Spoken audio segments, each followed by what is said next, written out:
जो व्यक्ति अपने घर में किसी दलित को पनाह देगा, उसके भरण पोषण की व्यवस्था करेगा, उसके साथ जो है वो रहेगा, चलेगा, खाएगा, पिएगा, उसको कांग्रेस का सदस्य बनाया जाएगा। लेकिन नहीं हुआ उसमें, ये छोटा सा न्याय था।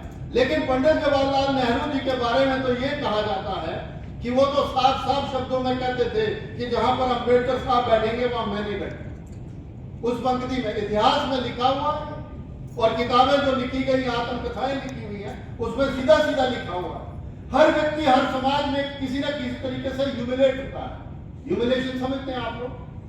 हम लोग हॉल में भी बैठे हुए, अगर मुझे सही जगह नहीं मिली, मतलब जैसे आंटी जी पहले आ गए तो फर्स्ट सीट पे बैठ गए, कौन निकाल सकता है। लेकिन वो समय ऐसा नहीं था। जब उनका जन्म हुआ है, उनकी परवरिश हुई है, उनकी पढ़ाई हुई है, तब ऐसा समय नहीं था। उनको पता होता था कि अगर यहाँ भाषण चल रहा है तो उनको दरवाजे के बाहर खड़े हैं। ये दौर याद रखो, उस व्यक्ति को याद रखो।